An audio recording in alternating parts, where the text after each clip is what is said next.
Hello and welcome to the 31 Days of Christmas Cards with the Creative Design team. I'm Julie and today is day number 5. Can you believe it? Day number 5 already. I've seen some beautiful creations. I really hope that the design team is inspiring you with all of the cards that you'll be seeing for the entire month of October. Now I'll be here every Monday with a different card with tips and tricks to help you along when you create your very own. Don't forget to come back tomorrow. Katie's going to be here with her beautiful project, and I know you're going to love it.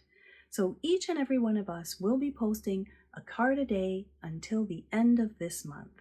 So go down in the description box below. I'm going to link everybody's YouTube channel. If you haven't subscribed yet, I highly think you want to do that. This is the time to do it. And then hit that little gray bell. You want to be notified every time we post something new. You're really going to enjoy this series because it was a lot of fun to create. We're also going to be creating a playlist at the end of the month so you can go back and watch them time and time again as you are creating your very own. Let's go in the craft room because I have a pretty neat card to show you today. It's a little bit non-traditional, but I really think you're going to enjoy it. So let's get crafting. So let's take a look at that non-traditional Christmas card. I'm going to be using watercolors, and here are the stamp sets that I've used for this card. Now these are beautiful flowers, but to me that flower looked like a poinsettia. Okay, now it might be a bit of a stretch, but it looked like a poinsettia to me. And this is last year's stamp of the month, and I've gone ahead and I've paired those two together. Here you see that I've heat embossed the sentiment on vellum, and then here I've got a 4 by 5 1/4 French vanilla cardstock, and I've gone ahead and I've heat embossed those flowers with gold. So are they starting to look like poinsettias to you too? Anyways, a lot of people use different tools to do their watercoloring. You can use the watercolor brush. I'm just going to use regular brushes here.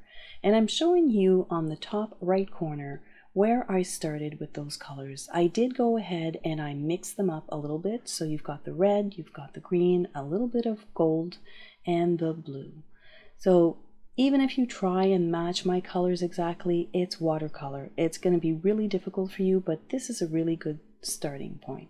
So I've gone ahead and I'm going to start with the poinsettias.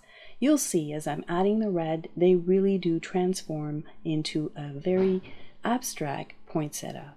So here I'm adding the color, and what's neat about this is that when you do the embossing kind of keeps that watercolor exactly where you want it. So I'm going to proceed here with some green on the leaves, and you can see that it's really just sticking to those areas. I'm not wetting the cardstock at all. I'm just going directly on the cardstock with watercolor, and I'm just moving it around in those areas. And again, because I've used the embossing technique to keep all my watercolor where I want to keep it, it's not going everywhere.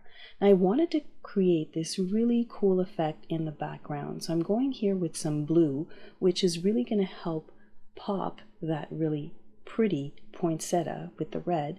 And I start off with a more intense blue, and then the second one that I'm using at the bottom here has just been diluted with quite a bit of water.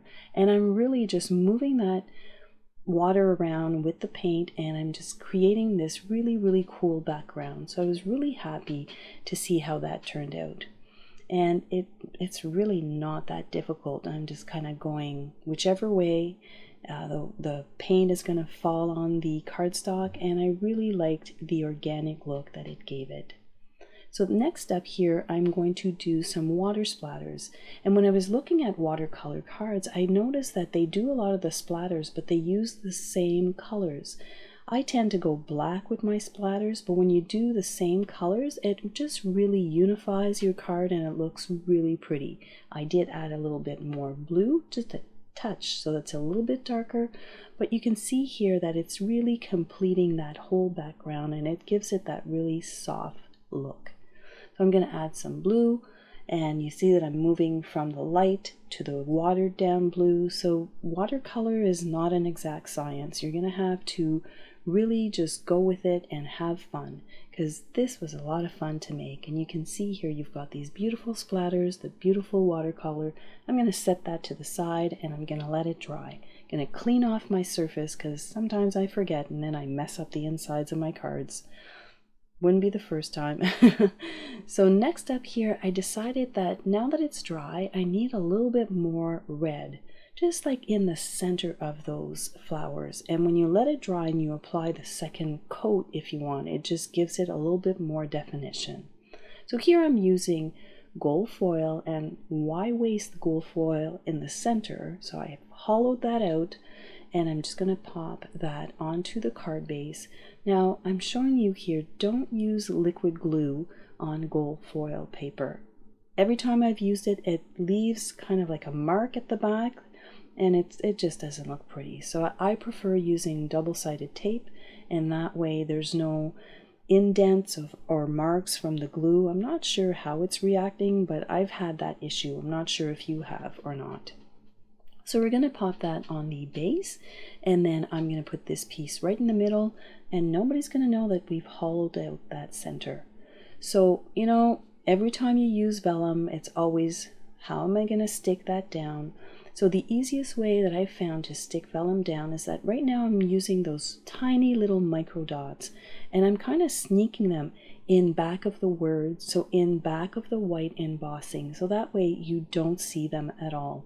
And I didn't want that sentiment to fight with the flowers, so that's why it's white, and the flowers themselves are done with the gold.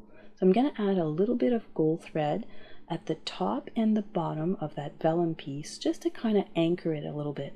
But everything is really dainty and minimal, like there's not a lot going on, because the star of the card is definitely those poinsettias. I'm sure you can see them now.